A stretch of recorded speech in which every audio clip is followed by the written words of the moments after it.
Hi, I'm Rebecca Ashton from Quest Elite, here with another video for you. Today we're going to look at the plank. So the plank is a really good exercise to work on your posture and on your core, as long as it's done correctly. So why is it good for riders? When we're on a horse, you got to think of your body as like a cylinder. So you don't want that cylinder to move around, but sometimes you want the feeling that the contents within the cylinder can move. So if your horse needs to be pushed forward a little bit more, yes, you use your legs, but you also want to keep up with the energy that you've produced with your legs. So you've got to almost have the feeling that you're pushing the contents of that cylinder from the back to the front of your body. So back to the front. If your horse needs to be corrected and brought back a little bit with your body, yeah, your hand might be used a little bit, but your body has to bring that horse back and stay with the horse's movement, and basically you need to do with your body what you're telling the horse to do with his body. So that feeling is like the contents of that cylinder are coming from the front to the back. So you're not moving backwards and forwards, but the muscle tone within that cylinder, which is your torso, are changing. So the plank is a very good thing to help with that. The focus is obviously on your posture, and that comes from your deep core muscles, and the main focus in the plank is your transverse. So what we want to be really careful with in the plank is that you're not staying up so long that all your muscles are starting to work and take over from your transverse muscle, which is the muscle that goes all the way around here.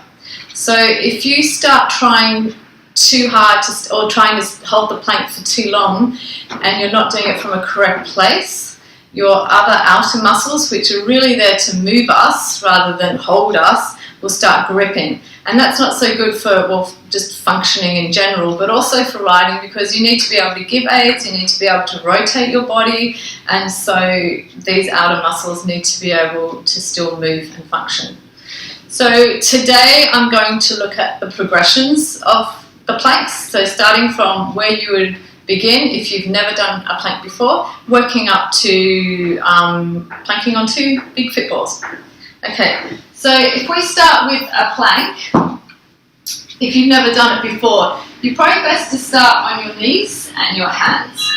So it's really important with this stuff that you think about how you're doing it, not how long you're doing it, like I said. So it's got to come from the correct place. So you want to have the feeling that you've got, first of all, your knees under your hips and your hands under your shoulders. Okay, this is just a nice neutral position.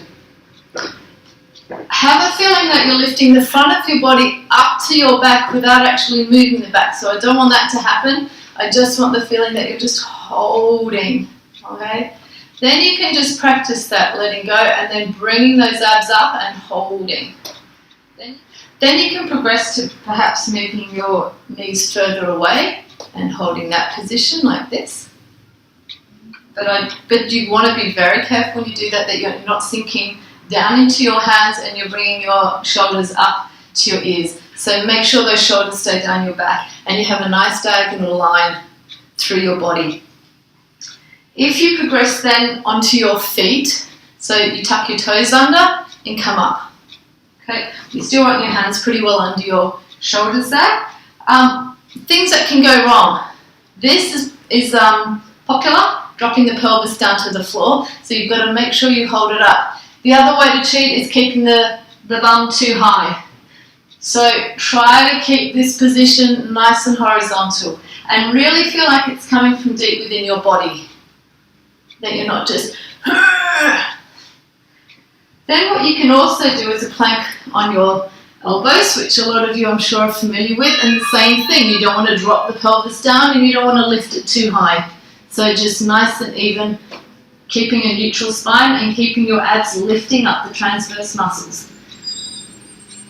The difference between those two mainly, if you're doing it on your elbow, it's quite good for strength, and you're using more balance when you do it on your hands.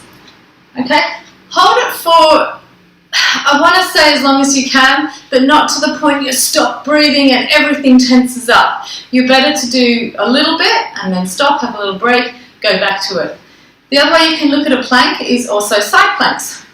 So this helps with the waist, and if you're on a horse, you don't want the horse throwing your pelvis around, so it helps to get good control muscular control of your waist.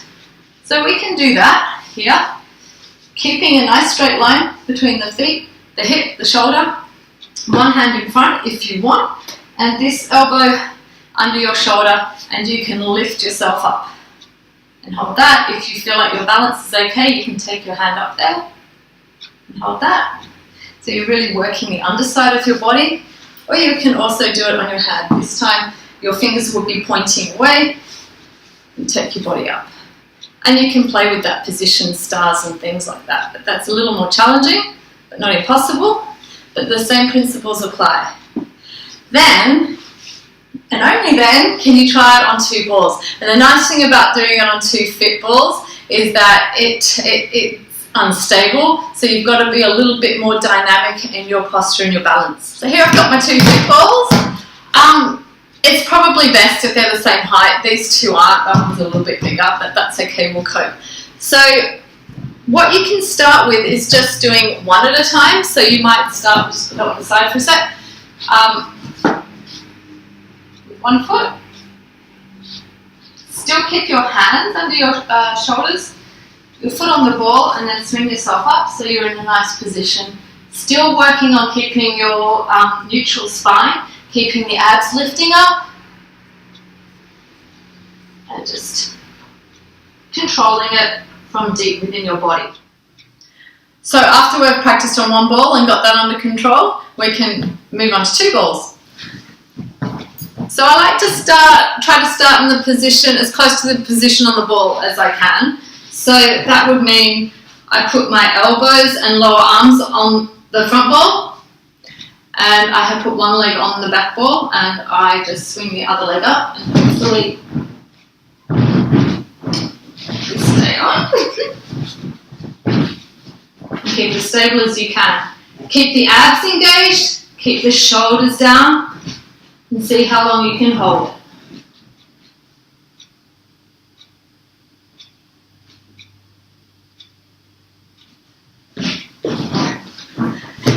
So have fun with that.